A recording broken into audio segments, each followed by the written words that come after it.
Lesson 3, Unit 8, Project Communications. Communication is one of the most important processes of project management. As a project manager, you will spend about 80 to 90% of your time communicating. Let me repeat that. 80 to 90% of your time on a project will be spent communicating. That means that you need to have a good understanding of your role in communicating to your team and to key stakeholders. Let's start by understanding the what, why, when, how, and who you need to communicate. This will help you managing this process more efficiently and make your communications more effective. Who needs communication? Donors, beneficiaries, partners, government officials, anybody who has an interest in the project needs information from the project. Internally, you also have the project team, management, project support units such as procurement, finance, human resources, consultants, and even vendors need information. Why we communicate? Stakeholders need to know the status of the project to make many decisions. The information you communicate keeps them informed and helps them make those decisions. You communicate to alert on any risk or issues. You communicate to report on progress, coordinate activities, especially with key stakeholders, vendors, and partners that are working on the project. Communication also helps organize the work and clarify and resolve misunderstandings. With clear communications, people have a good understanding of their role. Any changes on plans need to be communicated. You also communicate to build support to the project, to build consensus, and even help mediating conflicts. What we communicate? You need to communicate project progress and any challenges and issues that are in the way of limiting the progress. Communicate information on any changes on the plans. Communicate the objectives, the purpose of the project, and the scope of the project. Communicate the progress on the schedule, achievement of milestones, and communicate progress on the budget. You also need to communicate progress on key indicators. Communicate the status of risk and issues. Communicate monitoring results, evaluation results, and any lessons the project is learning that can benefit other projects. When do we communicate? In many cases, it goes by stakeholder requirements. They might have specific needs as to when they need the communications. You can also use regular team meetings or specific project milestones to communicate the progress of the project. There might be specific dates that are identified in the project schedule, and you can even set up weekly, monthly, or quarterly periods to communicate to the different stakeholders. How do we communicate? There are formal and informal communications in the project. You can have face-to-face communications when you really need to clarify and explain something. You can have phone calls to coordinate some activities, meetings with groups of people, presentations to larger audiences, and emails. Communicate using a formal correspondence that includes a signature for official documents. Websites and social media are new tools that help communicate to larger audiences that are interested and need to have a better understanding of what the project is all about. Some projects even set up their own websites where they post information, pictures, and videos of the work they are doing.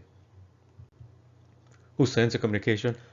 This is important to understand because not all communications is sent by the project manager, even though you're going to be spending 80 to 90% of your time communicating. In all organizations, there is a hierarchy, and that hierarchy is important to understand. At the top level is the organization executives, then the project sponsors, program manager, or project director, or whoever is supervising the project, and then you, the project manager.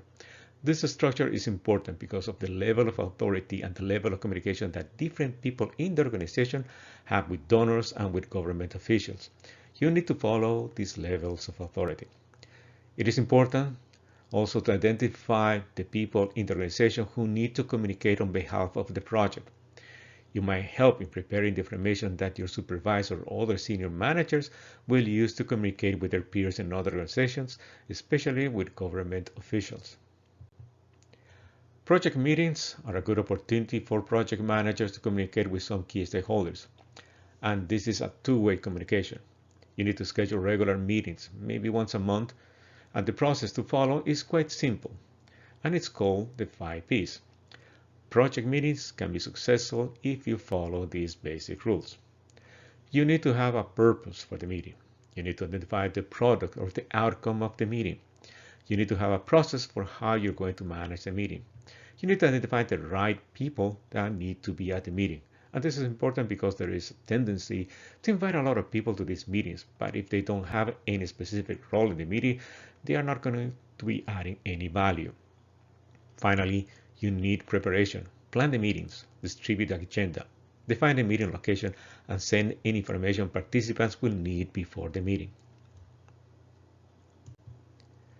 Team meetings need to occur on a regular basis. This is the time to communicate with the team and to hear their updates. You can set up regular meetings on a weekly basis of no more than an hour. This is a meeting to focus on the progress made, present issues, discuss changes, and keep everyone informed. The most important element of an effective team meeting is the meeting agenda. This is where you will set out the purpose and expectations for the meeting. You will define the objectives of the meeting, identify all the participants, identify the date, time, and place of the meeting. You can list the meeting topics and then leave some space for notes so that people can write them down during the meeting. The meeting process is also important. Once you start the meeting, you need to explain the purpose of the meeting again so that everybody understands why they are in the meeting. You might review previous meeting minutes if there were some issues or decisions made in the last meeting. At this meeting, you also request team updates or any open issues, especially those high-level issues. This is an opportunity for each issue owner to report on the status. Then, the majority of your meeting time will be on requesting team updates on general project progress. Each one of your team members will give an update of where they are. Out of these updates, there might be identification of new issues and risks or changes that are needed. Finally, another important element in this process is to keep the time and end the meeting at the planned hour. Here are some meeting tips that will help you in your next meeting. Send the meeting agenda ahead of time and if possible make copies. Some people forget to bring copies of their agenda and they go to the meeting and it takes them a while to figure out what is going on. Ask a team member to take notes during the meeting. That way you can concentrate on the meeting and the conversations you have with the team while somebody else is taking the notes. Keep the discussion short. Don't let people hijack the meeting. A common problem in meetings is when there is problem and the discussions will tend to take a large piece of your meeting. If that happens, ask your team members to stop the discussions and schedule or agree that there will be a separate meeting where you can explore in more detail the issue. At the end of the meeting, recap the main points and agree on actions so that everybody understands what the actions they need to take or any agreements and decisions made during the meeting. Again, end on time. That is important. If you keep ending 5 minutes before the due time, you're going to create a good habit and people are going to be happier to attend your meetings. Later, at the end of the day or the next day, distribute the meeting minutes so that everybody is aware of the decisions that were made.